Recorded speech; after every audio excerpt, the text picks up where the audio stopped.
Hello, everybody. Happy Monday morning. It's Dave Neal, stand-up comedian and host of Love is Blind News. That's right. We cover Bachelor. We cover Love is Blind. We cover Vanderpump Rules. And now we cover Netflix with a colossal failure. They lost $3 billion yesterday. We'll get into all of that. I'm sure no one's, going broke this morning, although maybe the Nick Lachey and Vanessa Lachey fan club are. Oh, boy. They must be pissed. They got all ready. They got the shimmer glitter on. They put their spray tans together, and no one got to watch last night's epic live reunion of Netflix Love is Blind. We're going to cover it right now, all this and more. Follow me on Instagram at DNeals. I may be coming to a town near you. I've got some upcoming dates, possibly in Nashville, definitely in New York City, I believe June 6th, and others. Do me a favor, go to my Linktree and sign up for my newsletter. That's linktree.com/Dave Neal, or just go to my Instagram. You can find it there, and you type in your name and address, and I'll let you know when I'm coming to your town.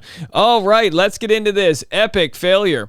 A live Love is Blind special on Netflix is delayed, vexing fans.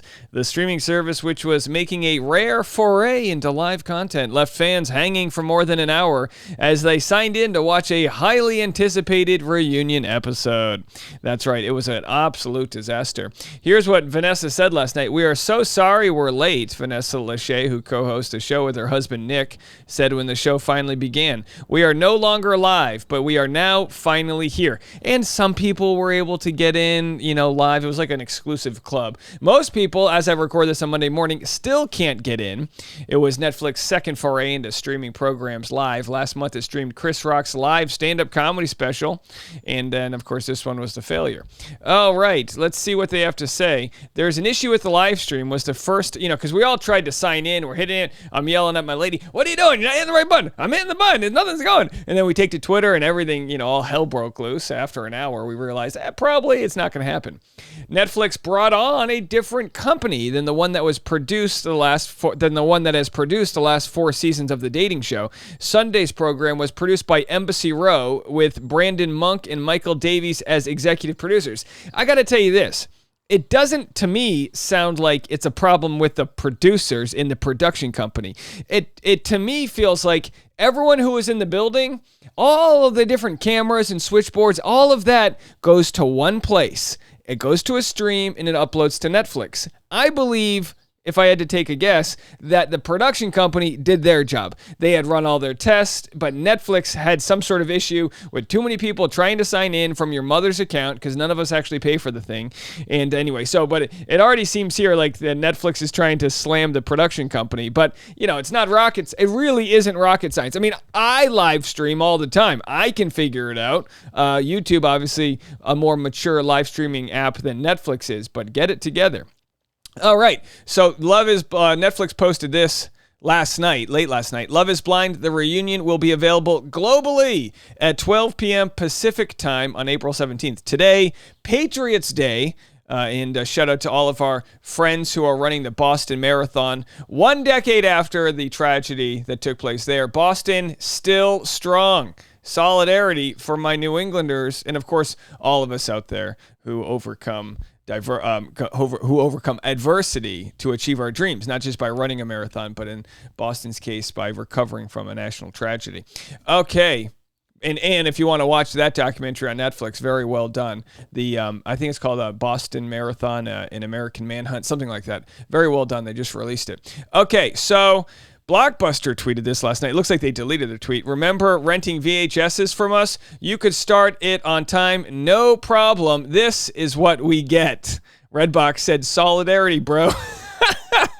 So there's Blockbuster and Redbox, of course, titans of the past. Oh, and maybe you're a young Generation Z and you don't remember the good old days, as we call them, the late 90s, early 2000s. The smell of a musky rug, carpet that should have been cleaned but probably had kids' vomit and who knows what left over from years past. The new release section, and you had to see if they had the new Hunger Games episode, whatever, I don't know, Titanic, whatever it was that was coming out. My favorite part of Blockbuster, though, was the curated employee section. It'd always be like Thomas's picks, and it'd be some movie you never heard of. You'd watch it, and you'd go, that was a really good movie. And then you'd watch another one of Thomas's movies, and you're like, I don't know who this Thomas guy is, but I think we're best friends now watching his movies. And anyway, so very fascinating stuff. I tell you what, let's do this. Let's go through Vanessa Lachey's stories, and we'll see if we can find the moment where things went wrong. We're walking in. Paul standing yesterday was actually We're into actual Netflix. Brandon, you ready for today? I am ready for today. Are you ready for today? Ready? They all thought they were ready. They weren't. What's today? Derek's ready. Today is, what's today? I thought this was just. You know what today is, right? Film day! I tell you what, you got to be pissed off if you're Nick Lachey and Vanessa Lachey. It's not their fault. You know what I mean? They prepared. They were ready to go. They were all excited, and it just didn't happen. This isn't before. Ooh. Wow. What are we doing? Beautiful pony. Beautiful pony. Oh, Beautiful pony. Ooh, you are Very doing nice. reds and velvety.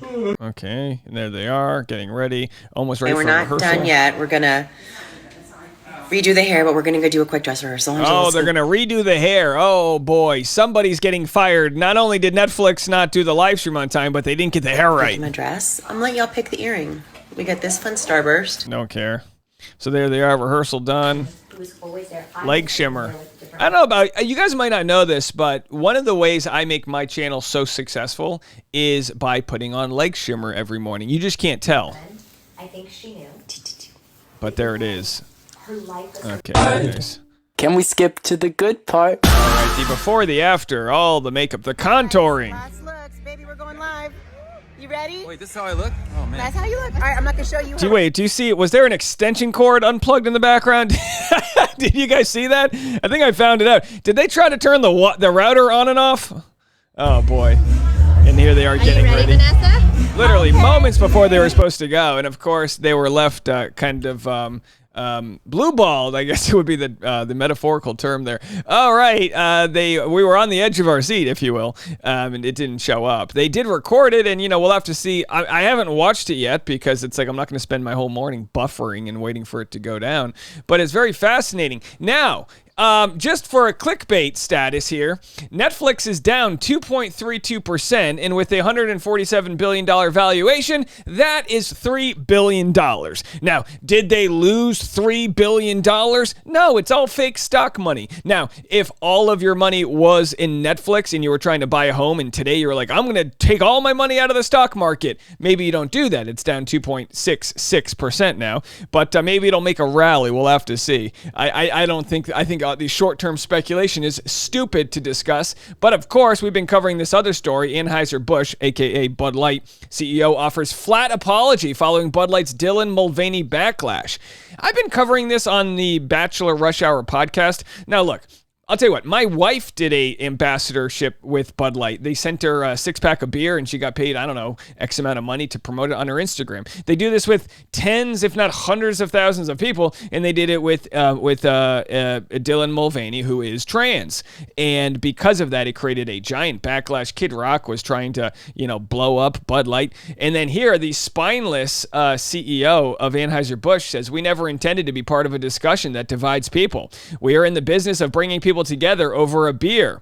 I don't know, a pretty tasteless statement coming from a tasteless beer. Either way, my whole point is this. Why do people care? Why do people care, if Bud Light, it became some cultural issue? The reason I bring it into this Netflix story is because there was articles that everyone was saying, oh, Bud Light lost billions of dollars. Let's see if they say it right here. They lost billions of, there it is. The $132 billion beer company has seen its market value plummet by $5 billion. Well, hey, guess what, idiot? Netflix couldn't even turn one TV show on, and they plummeted by $3 billion. It's going to rally. Nobody cares. Nobody with a sense of what matters in this world cares at all. Now, a lot of people said, well, we don't care that Bud Light was representing a trans person. It was that they were representing the wrong trans person. Okay, put your money where your waterless, tasteless beer is, and let's see them, sponsor a better trans person. Good grief, folks. It's a disgusting display of culture wars, if you ask me.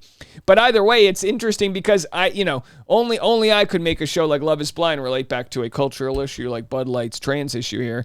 But it just goes to show, if you try to, get with the times and support what I believe to be a very fair, ambassadorship here, it's going to piss some people off. But is Bud Light going anywhere? Well, no. But unlike Blockbuster, I don't think Bud Light's going to be losing any significant market share. Oh, we're a beer company in Wisconsin, and we're going to take Bud Light off of our shelves. Okay, well then, I'm going to have to find another cheap lager to fart out, whatever. Okay, you get the point. You get a lot of gas when you drink a lot of Bud Light.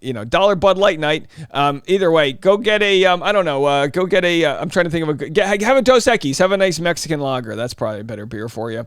Anyway, that's your story as far as Netflix is concerned. If Netflix implodes, it will have only itself to blame. Yeah, my biggest issue with Netflix is that I remember when Netflix, okay, I'm going to sound old now. I remember when Netflix was, a mail-in only service. The streaming movies that Netflix had were horrible. They were like D-list movies. They were really bad. No one wanted to go to the streaming service until they improved it. But back in the day in college, my fraternity, my whole mailbox was just chocked full of Netflix DVDs. You had to order them and you had to wait 48 hours, sometimes 72 hours for the movie to come in. So if you really wanted to watch, the amazing restaurant movie Waiting, is that what it's called? If you wanted to watch that, you had to wait 3 days. And here we are, 12 hours late, and we're like, Netflix is a failure. And I get it. I understand people, carved out their time and they wanted to watch it. I was with you guys. I was with you. But either way, Netflix stock implodes. $3 billion. And what does it mean? Not much. But I will say this, Netflix, they do need a better creative vision for getting their act together. There are plenty of shows that they release that get one season and you don't get to see it for its full 6 or 7 season arc. And it's like, look, you're working just fine now, but companies like Paramount Plus are destroying it when it comes to quality television. Rabbit Hole, Yellowstone, Waco. Are you kidding me? These are great, great projects. And HBO's Succession. HBO's not going anywhere anytime soon. So Netflix, get it together and figure it out. And, if you need to call me, my number is 401-213-9828. You can call me up and we can get together and try to find a solution here. All right, folks. Well, look, I'm going to have way more content coming your way today. We got a lot of little things to talk about. No huge stories out there, but I will have some more Love is Blind content. Plus, we'll also have some Vanderpump Rules content and probably a Bachelor story or two. All right, we'll be back after this.